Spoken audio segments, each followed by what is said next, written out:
All rise. Hear ye, hear ye, hear ye. Supreme Court of Florida is now in session. All we have cause to plead. Draw near, give attention. You shall be heard. God save these United States, the great state of Florida, and this honorable court.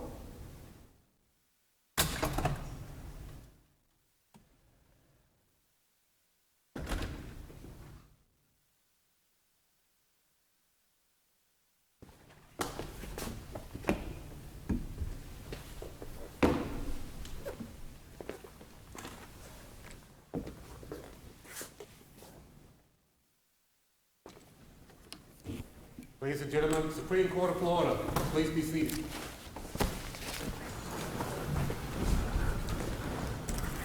Good morning and welcome to the Florida Supreme Court. The case on our docket today is Santiago-Gonzalez versus the state of Florida. Counsel? May it please the court. My name is Megan Long. I'm with the Public Defender's Office for the Second Judicial Circuit, and I represent the appellant, Angel Santiago-Gonzalez, in this direct appeal of his death sentence imposed by the trial court. I reserve 5 minutes for rebuttal. Your Honors, my client entered an open plea of guilty to first-degree murder. He later waived a penalty phase jury. This case came about after my client, who was serving life sentences for non-homicide crimes, was moved in some sort of an unauthorized transfer from his cell into the cell of another inmate. Today, if I may, I would like to focus on the competency issues as well as proportionality. I have a question about Yes, Your Honor. your underlying assumption that there was no competency hearing. You agree, I think, in your brief that there's no requirement to call live experts, that when stipulated, the judge can rely on the reports alone. Is that correct? Correct, Your Honor. Okay. And so in open court, I think it was May 15th, what was said as the plea hearing, the state attorney said you need to determine competency since you ordered the transcripts, or ordered the evaluations, correct? The August 15th, Yes, Your yeah. Honor? Yes. Okay. And then the judge went on to say, after the party stipulated that the determination could be made, the client was there, the attorneys were there, it was an open court, could determine competency based on the reports alone. He said, I find that there's competent substantial evidence based on the doctor's reports, my interactions with the defendant, the attorney's not expressing any concern. He went ahead and found that he was acting knowingly, intelligently, and that he was competent. Is that correct? Correct. Why isn't that a competency hearing? The law says it's not. The But rule of law. What else is required if you're allowed to rely on the reports, which the judge indicated he actually read before he got to the hearing? What is missing? The rule envisions a competency hearing, a separate hearing to address just that issue before a plea colloquy. It doesn't anticipate that at the time that we have a plea colloquy, we're going to stop it in the middle. Let me ask you this. I mean, trial judge's order, I mean, in a criminal division, let's say in a really busy circuit, probably 2 or 3 competency a day sometimes. So a judge has so many out there pending. Obviously, the reports were in. Why didn't defense counsel or the prosecutor just go ahead and schedule this for a competency hearing, get that out of the way, get it done? We're dealing with death here. I mean, the way it happened here, as mentioned by Justice Lawson, I mean, what was scheduled on that particular day was a change of plea. Yes, Your Honor. So the judge was told, when the judge took the bench, he expected a change of plea. Yes. Obviously, he did not recall that he had ordered a competency hearing in this case. The lawyers had to remind him. So it was the competency hearing that may have occurred, as described by Justice Lawson, and the judge seemed to have said all the right things that he would have said in a competency hearing. It seems to have been something done like, by the way, Judge, before we get into the colloquy, we got to take care of this procedural thing. Isn't that the way it happened? That is the way it happened. So let me ask you this.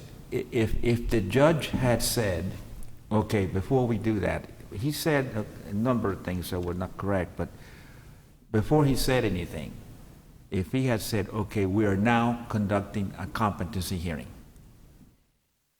and then proceeded to accept in evidence the reports of the two psychologists, and then make the conclusions that he made, that would have qualified for a competency hearing, wouldn't it? Not in this case, Your Honor, because I think when you look at the record of what happened during that plea colloquy, the court is reminded by the prosecutor, says we have these competency evaluations, this has never been set for a hearing. So the first part of your question, I don't know why they didn't do that. The second part is the trial court then says on the record, competency has never been at issue. So that's a legal position. That's what I'm saying, that's incorrect, Right. because he raised the issue, the judge himself, Sure. earlier in a prior hearing. Correct. So I He think if actually I'm... said it, the court having reasonable grounds to believe the defendant may be incompetent to proceed. At that point in time, he was required to schedule. According to the rule says the judge has reasonable ground to believe that the defendant is not mentally competent to proceed. The court shall immediately enter an order setting a time for a hearing. He did enter an order, but where the date of the order is supposed to go, he just said to be set by a separate order. Yes. So that was never scheduled. But he Correct. did make a finding that, according to what he said on the record, that he felt he had reasonable grounds to believe that the defendant was incompetent. So that pretty much clicked in the requirement of a hearing. Yes. My question to you, though, is, let's say that he scheduled this for a hearing, as he's supposed to. In the date of the hearing, the lawyers came in and said, we have the reports, and Judge, we stipulate to the admission of the reports. Mm-hmm. And then the court came in and said all the things he said, that the evidence support the finding that the defendant who has a history of mental illness is competent to testify, competent to proceed, and so on and on. If he said all those things, that would have been enough for a hearing, wouldn't it? Yes, in Your Honor's scenario, but I think what Your Honor's hypothetical leaves out is the fact that the court, what else did the court say? And what the trial court said was, competency has never been an issue. It's not an issue. That's what I'm saying, he was I did wrong. this as kind of it's called a prudent measures competency hearing by opposing counsel. There is no such thing. So at what Your Honor's scenario is envisioning is we have this plea colloquy.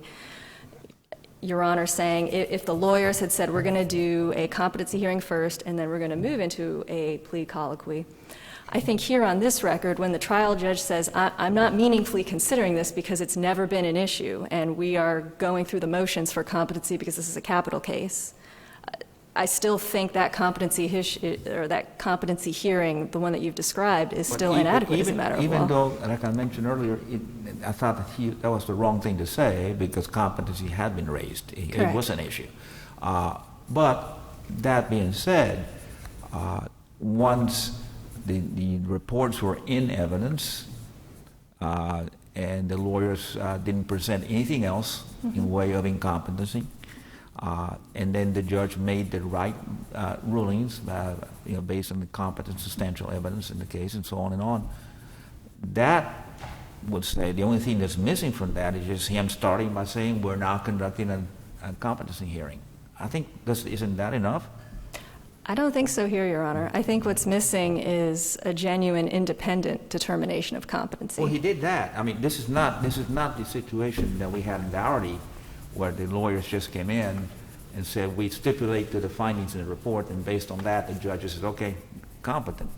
Here, the reports were admitted in, and the judge did make an independent, based on what his findings, made an independent evaluation and finding that he was competent. I mean, he went beyond what was done in Dougherty in this particular case. So I don't know why that doesn't qualify for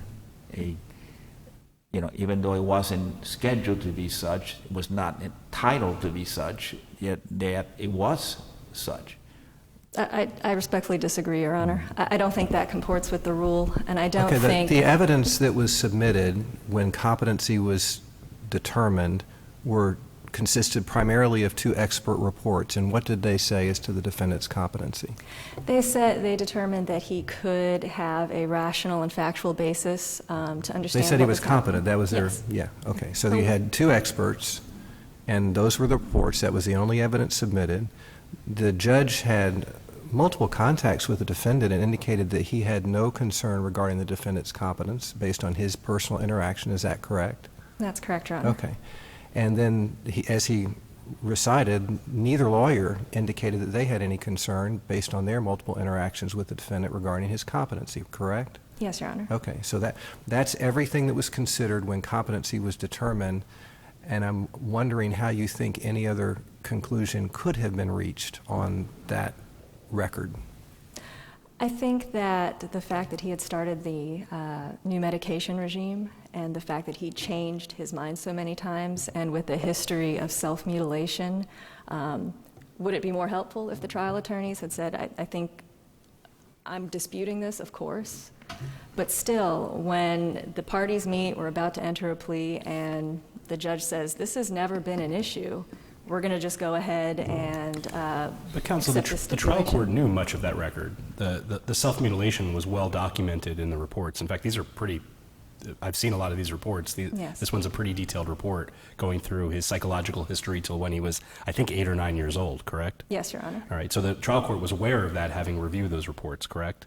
Yes. And the trial court also, having presided over the case, knew about the back and forth that the defendant was having, including by having written letters about his attitude on whether to plead guilty or not, correct? Correct. So, again, when the trial court says, I've considered the record in this case and my interactions with the defendant and the reports, he's aware of the very things you're talking about, isn't he? Of course he is, and yet he says, this has never been an issue here, and we're just going to go ahead and continue with this plea colloquy and not address it before the plea. So knowing the background that Your Honor has just stated, the trial court takes a position that's legally inconsistent with what he did when he ordered the competency evaluations. Except that he considers all that and makes a finding, doesn't he? He does make a finding, but again, this was not the way the rule envisions this finding to be made. Well, so let's talk about that. You seem to suggest that it can't be done during the plea colloquy. Tell me why. What rule prohibits it from being done at the time of the plea colloquy? So if the trial court said, in its order, I am scheduling the competency evaluation to be done on August 15th at the same time that we also discuss the plea, would that have been improper? In Your Honor's hypothetical, it seems like we're discussing a plea, not we're all here to enter the plea No, today. we're here for entry of a plea. We're going to have a competency hearing, and we're going to enter a plea, assuming he's competent. I don't think that's a meaningful determination of competency. So it can't be done the same day? The rule doesn't specify it, but the rule does envision So a there's no separate proceeding. let me be clear, there's no prohibition that you know in the rule that prohibits a plea colloquy from being done contemporaneous with, a competency evaluation being done contemporaneous with a plea colloquy. I think we were talking about one after the other. Well, whatever, but is there any prohibition on them being done, well, let's break it down, them being done serially? I think on these facts, that's improper. Is there any prohibition in the rule? No, the rule Okay. just says competency hearing. Right, and is there any prohibition in it being done simultaneously? No.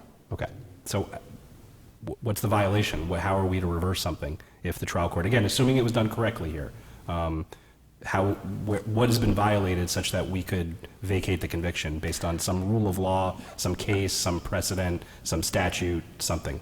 Well, I think the biggest thing for the court to look at is what the trial court actually said at this hearing. And what he says was, we don't need to have a formal competency hearing. It sounds to me like the big issue you have is how the hearing started.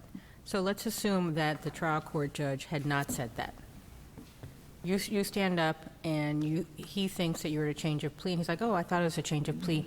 It's a competency hearing. Okay, let's move on and let's have a competency hearing. If that's what he had said, would there be an issue?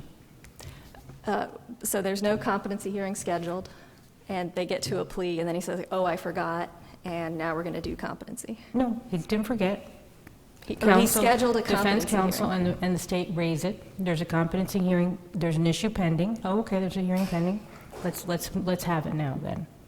In terms of the procedural due process, in Your Honor's scenario, then it's satisfied. There's a competency hearing. In terms of the substantive, my position is still that the substantive due process has still been denied. How But how has it been denied? I don't believe my client was competent when he entered this plea, even if Based on what evidence? his extensive mental health history, the fact that he was on the medication regime, the self-mutilation. Of course, if this court finds us to issue one that he was competent, the other issue I want to address today... We don't, you understand, we don't make competency findings. The trial well, judge that the made trial that finding. court did not Are you abuse arguing its that there discretion. wasn't competent substantial evidence? Yes, Your Honor. It's two parts of the argument, that there's not competent substantial evidence, but also procedural due process because that separate hearing was not held. Now, if your court affirms this to issue one, I understand that's an abuse of discretion.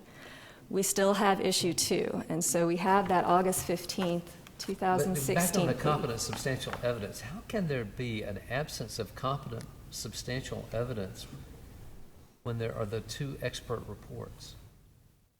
I believe the first expert interviewed my client for about an hour and relied on things that were known to the trial judge. The second expert interviewed my client I think it was just about an hour. I think that, especially the fact that my client was changing his mind, he didn't want to disclose the sexual abuse. I'm not sure that those findings that were made took into account the mental illness that he was experiencing. And the same for the state's expert. You know, he says, well, I wasn't sexually abused as a child. She says, okay, well, I'll take that at face value. You're not suffering from PTSD. But again, if this court assumes that no abuse of discretion happened is to issue one, we still have a long time period between the entrance of that plea and that if we're calling it a competency hearing for purposes of today. I don't believe it is. I'm not conceding that. But we have August 15th, 2016. So now we get to February 1st, 2018. What has happened in that time period? Because February 1st, 2018, this goes into issue 2. This is where my client says, I'm going to waive this penalty phase jury. I want to proceed to my Spencer hearing, and I want the trial court to make the decision. So what happened between then that would give the trial court reasonable grounds to question competency and order more competency evaluations? And so we have my client he's become clinically incompetent to consent to treatment by his Department of Corrections psychiatrist. He's under Baker Act. He is airlifted to trauma centers for sticking razor blades into himself and... Which is consistent with everything the trial judge knew beforehand. Correct, but this is a completely different time frame. Well, no, I understand that, but if someone has a 30-year history of self-mutilation, which is about what your client had, and continues to be self-mutilating, and doctors have told the trial judge that he has this problem, but it does not affect his understanding of the proceedings, his competency to proceed, how has that changed in any way the trial judge's calculus about whether someone is competent to proceed or not? I think the totality of the circumstances here, because not only do we have the being airlifted for the self-mutilation, we have the report from the psychiatrist who says he's clinically incompetent to proceed. We're Baker acting him. He also has an outburst in court. He uses the F word numerous times. So the outburst, let's talk about the outburst in court. I know you characterize it as an outburst in court, but what you have is, it seems to me, is a defendant who's very frustrated that his case is taking so long. And I have to tell you, as serving as a trial judge for at least some period of time, that's not an unusual thing to be in. This case had gone on for some number of years. You have a client who wants his state in this case is the one that's a barrier to it. And you seem to have the trial judge trying to explain that. How is that irrational? How would that lead someone to believe you're incompetent because somebody wanted their day in court faster than the system was able to give it to him? I have a two-part answer to that. The first part is the client says the F-bomb twice. He also, I believe he's addressing a bailiff, and he says... So cursing would make a judge believe that someone's incompetent? We would have issues The in issue is not whether he's incompetent right then and there, and certainly I've seen my share of cursing in court. The question is, does the trial court have a reasonable ground to order that new competency hearing? So he has this, I would characterize it as an outburst. He addresses someone, I think it's a bailiff, and he goes, oh, y'all are going to shoot me now. They've heard whatever he said, and the judge is like, no, let's calm down. We are going to schedule this.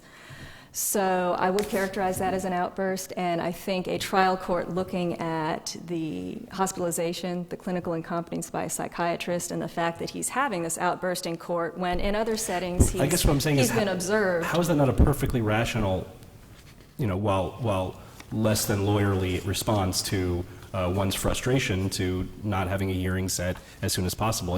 It would seem to me that interaction would lead a judge to believe this is someone who is perfectly rational, who understands his case, understands exactly what he wants, is upset that he's not getting what he wants as soon as he wants it, is upset and frustrated with the pace with which things are being done. Those seem to be very sophisticated and rational responses. Again, he doesn't say it in a lawyerly way like you and I would say it, but it's hard to me to read that to conclude that a trial judge from that point said, oh, no, he's completely incompetent because he wants his trial sooner. Well, again, that's not the standard, Your Honor. Do we have to decide he's completely incompetent because that there's a reasonable he basis to believe he lacks competency? A reasonable competency. basis to order that competency evaluation. So I would agree with Your Honor if it was like, well, we're at first appearance, I can't afford this bond, I'm upset and I'm going to have an outburst. But here we have a capital case with so much mental health history that I think the trial court should be, for this particular client, cognizant, especially because now we're in 2017, way past 2016 when the original competency evaluations were performed, that yes, I think a reasonable ground has been raised. And of course the standard's not, is he incompetent right now, is it may? Is there reasonable grounds? I'll move along to 2018. So even if Your Honor's saying all these other things that happened in 2017 don't give a reasonable ground, we get to February 1st, 2018. So now we're almost ready to start the penalty phase. We're in court. The assistant warden Lukens is testifying, and what he says is, and they're discussing where is my client going to be housed. We've got about a month-long Spencer hearing coming up. How does he have access to his attorneys? And so assistant warden Lukens testifies and says, he is housed in this facility because he is closed management, he's getting daily mental health care, he's just been out of the trauma center. The need to give him that daily mental health care outweighs the security concerns. And then what the court says on the record is, I've heard you, Assistant Warden, I think DOC is the best place to decide where to go. And he says, I understand that he is receiving this mental health care, I understand that he's had these hospitalizations for trauma.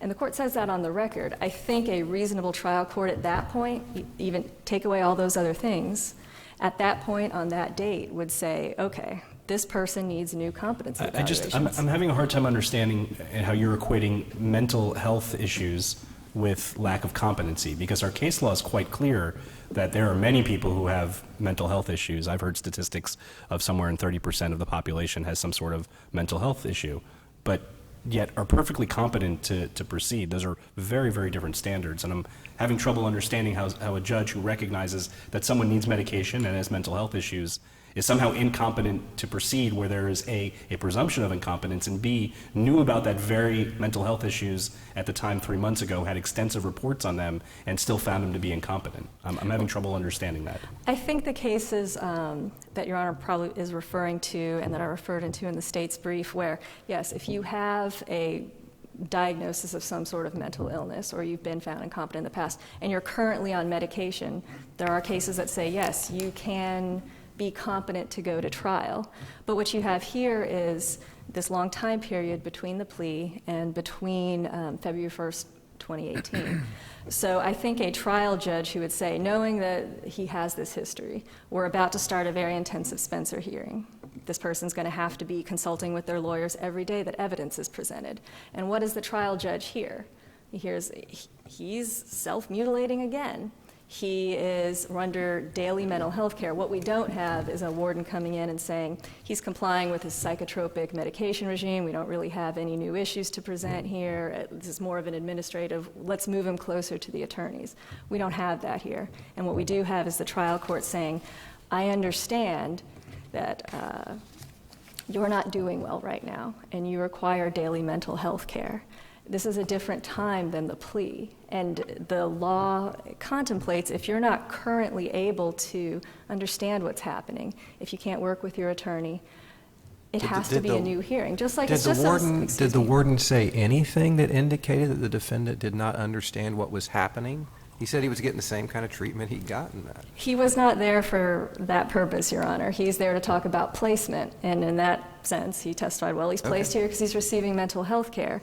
It's the trial judge. It's their independent duty and responsibility to evaluate that testimony and say something other than, well, we're gonna let DOC decide where to put him in terms of giving him access to his lawyers. It's the trial court's independent duty to say, I need to ensure. His attorneys have that independent duty as well, don't they? Correct, Your Honor. And at no point, and I assume they had at least consistent contact with him during the course of Yes. this. And at no point did they raise competency, did they? Correct. At no point, in fact, at no point during any of the proceedings did they raise competency, even earlier before the plea, right? Correct, Your Honor.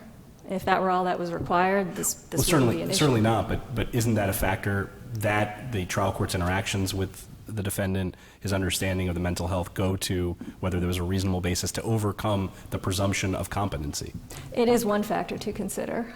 It's not exclusive. And certainly, would it be more helpful for me if the trial attorney had said, he's here now, he's getting daily mental health care, he just got airlifted out of the trauma hospital? Isn't that indicative that the trial attorney did find him to be competent and that he could help with his defense and do the things that you said that are important for him to do at the Spencer hearing? It's indicative of the trial attorney, but again, that doesn't absolve the court. I mean, there's Certainly so not. much case law that says. You seem to be suggesting that the court has an affirmative duty to go out and investigate.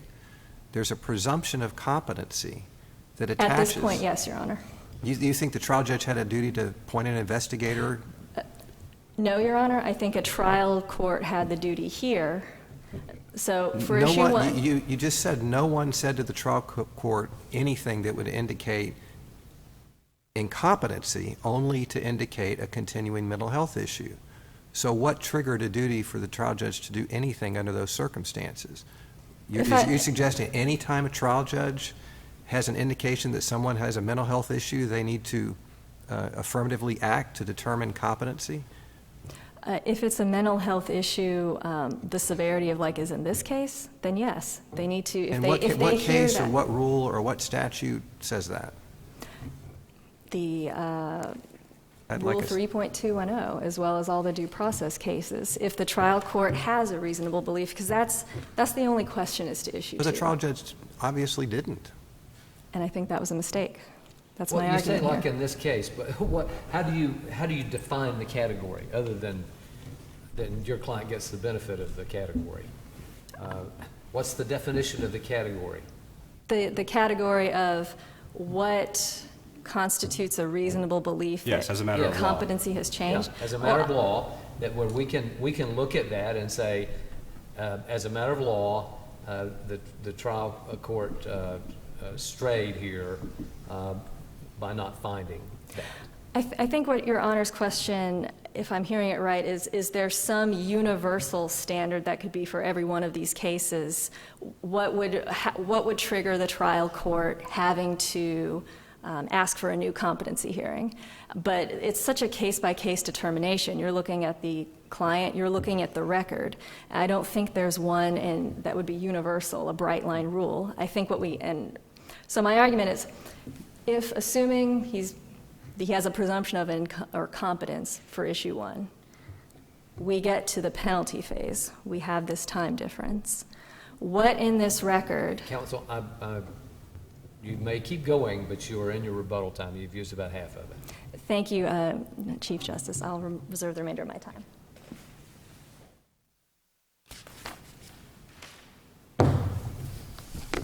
Good morning, Chief Justice, Justices of the Court, Janine Robinson on behalf of the state in this matter. I'd like to begin, Justice Luck, with your statement that mental health does not necessarily equate with incompetency. And since many members of the dais may already made many of the arguments in my brief, I would like to start with that the state does not dispute Mr. Gonzalez's many mental health diagnoses and issues that started arguably when he was 8 to 9 years old. The record is very well documented with numerous commitment petitions and treatment petitions, most of them which occurred prior to the penalty phase. I mean, I understand, and obviously he has an extensive record of mental health issues. My big concern is the process, the procedure. And on June 2016, the judge on that particular day said this cause is before the court after the defendant's announcement that he wants to plead guilty to a capital crime against his attorney's advice, and the defense attorney's suggestion that a competency evaluation might be in order pursuant to the rules. And further, he says, the court having reasonable grounds to believe that the defendant may be incompetent to proceed and that experts should be appointed. He says that. So on that particular day, that language triggers Rule B, Yes, which sir. says that any material stage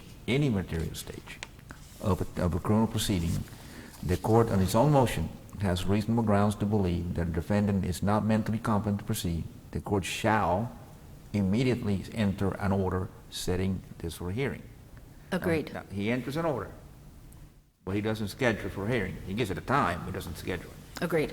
Right? So then we move on to the next day, which is August 15th, and that's the change of plea day. And on that particular day, he says, since competency is not an issue, I don't think I have to have a formal competency hearing. Now, you agree he's wrong there, because he's already declared, according to the rule, if we follow the text of the rule, he's already said that a hearing has been scheduled, and he's already found that he believes that the competency hearing is required. He's made that finding pursuant to the rule. So he is wrong at that point in saying that a competency hearing is not required. Agreed. That is Now, that is what what he. happens Oh, after- that's what's in the record. There's Yeah, no question. Despite of what happens after that, he's wrong in his statement. Once he raises the issue, that issue stays until it's resolved in a hearing. Right, but as Your Honor stated in Dougherty, Right. that the remedy depends on the circumstances of each case. In the specific circumstances of this case, when the day of that hearing, the August 15th hearing, Mr. Chipperfield, who represented the defendant, is a seasoned veteran attorney, spoke with his client about the reports. He agreed with the reports. They were also agreed to be entered into evidence. But key here is that they said, we don't have any witnesses to present. That is on the record. Defense counsel, in discussions with his client, agreed that the content of those two reports were sufficient and they were not going to be contested. And I know the word issue with his mental health or issue with his competency has been thrown around. I'd like to say that it's never been challenged. Is it an issue? Obviously, because it's addressed before the court. But it's never been challenged by either defense counsel of any phase, because lead counsel changed sometime in 2017. At no time did his defense team challenge his competency. It was an issue because it was before everyone. I mean, it was hiding in plain sight. So there was no reason to... Isn't there another explanation that would indicate that what the trial judge says was correct, although inartful? He said, the law doesn't require me to have a formal competency hearing. And I would think a Absolutely. formal competency hearing is where competency is truly an issue. There's a difference in opinion among Agreed. the experts, and the parties want a hearing in which evidence is presented and testimony is taken, and I mean, that could be a formal competency hearing. Absolutely. And the law allows the parties to stipulate to the reports and for the judge to make that determination based on his own observations and the reports alone, correct? Which is exactly what happened here. Which is an informal proceeding. Right. It's And so form the over law, substance. the law didn't require him to have a formal competency hearing if that's what he was talking about, correct? Correct. Right. I mean, we're talking form over substance, and the underlying important key here is whether the defendant's due process rights were protected. And by all accounts, they were protected by his defense counsel, by the court, and by the state attorney's office. And one thing I would also like to mention... Can I ask, under course. that reading, though, there does need to be an entry of an order. The rule does require that. You would agree? It specifically states that an order is required. And in but- fact, we've reversed for entry of Yes, an order, have we not? Mullins, That's not a problem. But what's key here as far as this court's job, the elements of what is required in a written order are in the record. The trial court was very deliberate in making specific findings. I believe, Justice Lawson, as you somebody delineated, the 3 specific findings that the court made are in the record. So obviously the option and what this court has done before is send it back for a written order. I mean, that is an option, but what is of ultimate importance is that the defendant's due process rights were protected all across the board. Were there, I don't know the answer to this, does the record reflect a lot of times when I was doing this, I had a really good clerk, and the clerk would, in the minutes, when you made a finding like this, would put ordered competent. Were there any minutes that reflected None this? None that I saw, writing? Justice Lawson. I mean, I wasn't there. I'm reading a cold record, as is this court. I could presume that, and it's just a presumption, that because competency was never challenged by any party, his self-harm notwithstanding, it was his competency to knowingly know what he was doing, participate with his counsel, which he was very engaged with his counsel, and reference was made to his letters written to the judge and the state attorney. They exhibit coherent, clear, rational bases, even though his actions are unusual. There is still no indicia of incompetence. There was no finding of psychosis. His records are replete with notes from the Department of Corrections physicians or mental health experts saying no psychosis, no psychosis. There were no auditory hallucinations, no visuals. He engaged in self-harm, and by his own mitigation experts' testimony, it was a coping mechanism. It was a learned coping mechanism from his family. That was his primary mitigation expert, Dr. Quiroga, said that at the penalty phase.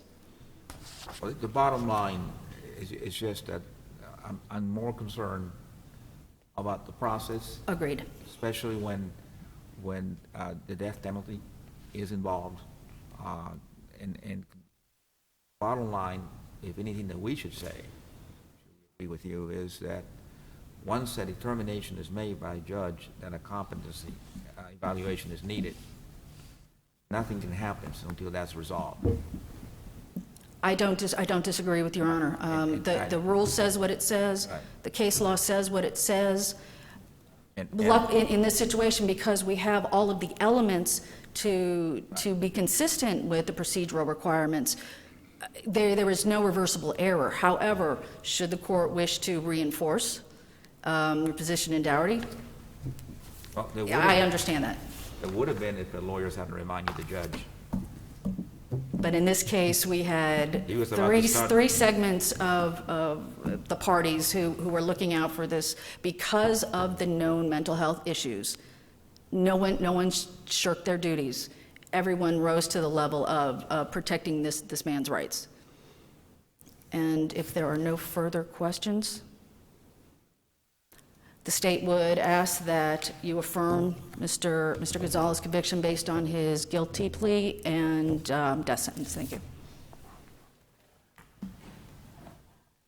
Your Honors, with the remainder of the time that I have left, I'd like to briefly address Issue 2 again before moving on to proportionality as well as the language of the sentencing order.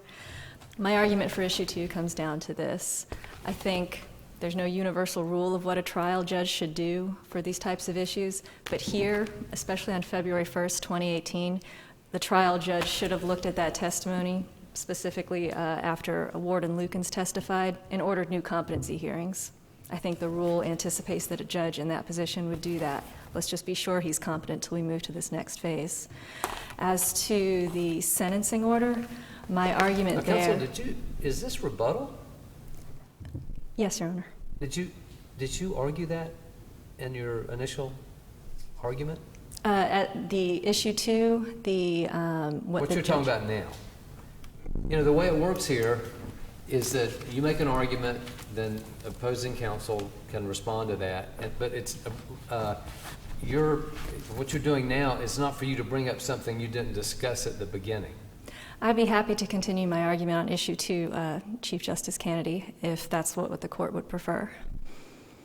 If I may. I mean, do you understand what I'm saying? Yes, Your Honor. I mean, because if you're going to argue something, the opposing counsel should have an opportunity to respond to it. Correct, Your Honor. If I may. Okay. If I may, I would briefly like to address those 2 other issues.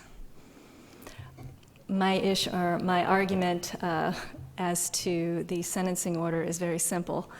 The trial court's words mean what they say, and they required a nexus requirement that is unlawful and minimized all of that mitigation. In terms of... Well, why don't we read that as to go to weight? In other words, how I read the order is to suggest that there's no nexus and therefore the weight is less than it would be if the nexus was there. In other words, if the trial court found not proven because of the lack of nexus, I think that would violate our case law. But to say it was found, although there wasn't a nexus to the murder, that seemed to suggest it went to the weight that the trial court assigned. I think the trial court's language is very clear, unlike in Carr, where it was going towards kind of a context type thing. I think here is that here's the mitigator. It has no connection to the crime. I think the words mean what they say, and I think this court should look to the actual words of the order. My final point is proportionality. If this court feels that this murder was the most aggravated, it still has to give my client a life sentence if it finds that in his case, the mitigation rises such to that. There has to be both, the most aggravated and the least mitigated. And my argument as to that is my client had profound mitigation. Many people may not encounter 1 or 2 adverse childhood experiences. My client encountered every single one of them in a housing project in Puerto Rico that was so violent the National Guard was called in. If Your Honors have no further questions, I would ask that this court first find that the only proportionate sentence, the only sentence that makes sense with the other cases looking at prison murders, is a life sentence. Alternatively, I'd ask that this court vacate my client's plea as involuntary and remand for further proceedings, assuming he's competent. Thank you. All right, we thank you both for your arguments. The court will now be in recess. All rise.